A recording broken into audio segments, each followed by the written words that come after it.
tutti, bentornati a Liberamente, variazioni e scorribande qui su Radio Libertà.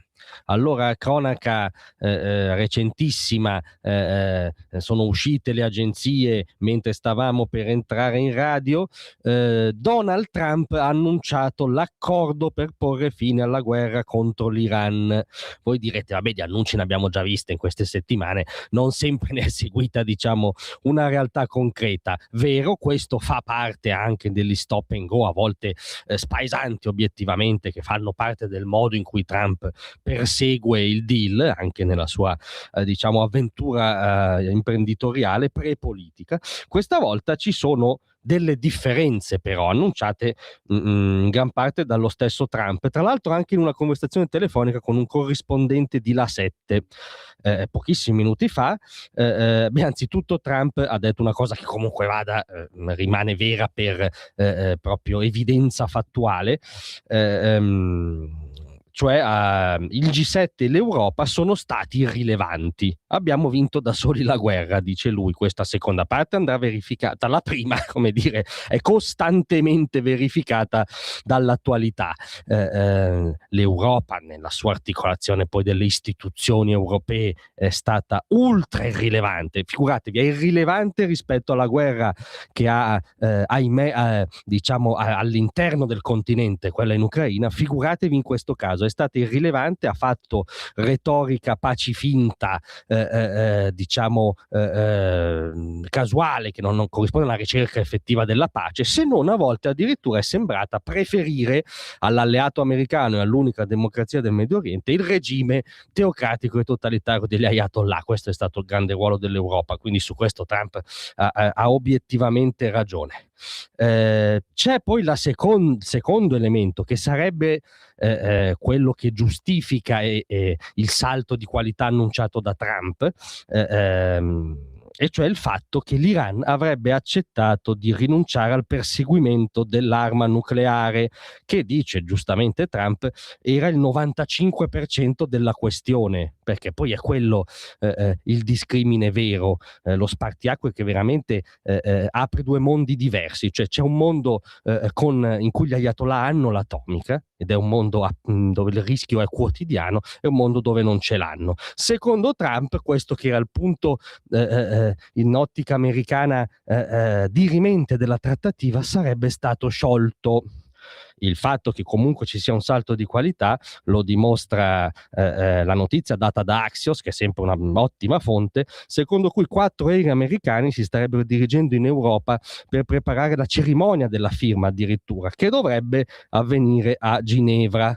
Il condizionale d'obbligo finché non lo vediamo. Qual è però il punto di contenuto? È quella questione del nucleare. Ecco, guardate che questo fa piazza pulita della caricatura, no, di Trump, del Trump isterico, contraddittorio, che non ha una bussola, che dice tutto il contrario di tutto, non ha una strategia. Allora, piaccia o no, Donald Trump sostiene che l'Iran islamista non può dotarsi dell'atomica da 10 anni, da quando partecipò alle primarie del Partito Repubblicano, da ultra outsider, sbeffeggiato da tutti, le primarie che dovevano incoronare, diciamo, lo sfidante di Hillary Clinton, destinata a una vittoria per acclamazione del mainstream, non dell'elettore americano in carne e ossa.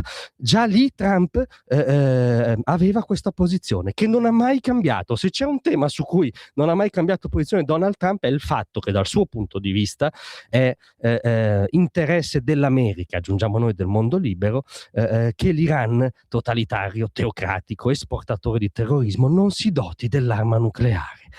Tra l'altro, a mio modesto giudizio, questa preoccupazione a maggior ragione dovrebbe essere condivisa al di qua dell'Atlantico, dove siamo a portata dei missili iraniani, no? Perché tecnicamente l'America non lo è, quindi è una questione veramente esistenziale, perché quel regime è un regime come diceva Kissinger, che ha trasformato una nazione, una splendida e millenaria civiltà, quella persiana, in una causa.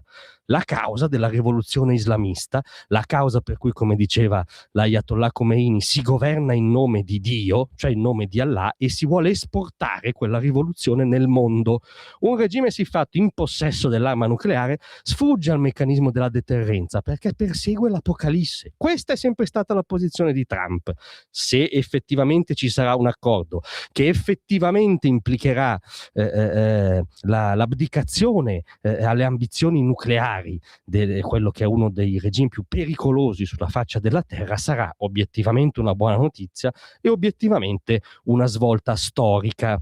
Se non sarà così, care anime belle, però si svelerà il gioco degli Ayatollah o dei Pasdaran, cioè si svelerà il fatto che non vogliono perseguire effettivamente una pace e che non hanno nessuna intenzione di rinunciare in realtà alle ambizioni nucleari. Questa ipotesi è ancora assolutamente sul tavolo, perché sempre come ricordava Kissinger, gli Ayatollah usano il negoziato come finzione, come forma di combattimento, non ricercando seriamente un compromesso, ma cercando una dilazione funzionale ai propri interessi, in primis dotarsi dell'arma nucleare. Quindi o c'è l'accordo, e se c'è l'accordo c'è la rinuncia al nucleare, svolta storica, buona notizia per tutti, anzitutto per quelli che si riempiono la bocca con la parola pace, o non c'è l'accordo, quindi in realtà gli Ayatollah non recedono dall'ambizione atomica, quindi non sono, come dire,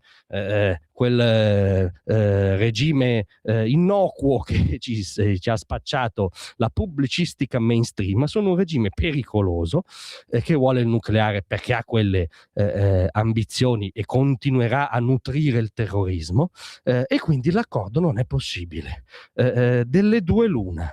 Sicuramente Trump non ha mai cambiato idea, ha sempre detto che questo club di tagliagole coranici non deve avere l'atomica, e se non avrà l'atomica sarà un risultato che la storia dovrà riconoscerli. Grazie a tutti, ma rimanete con noi perché a brevissimo c'è la nostra intervista settimanale, vi aspetto. Tra un manifesto e lo specchio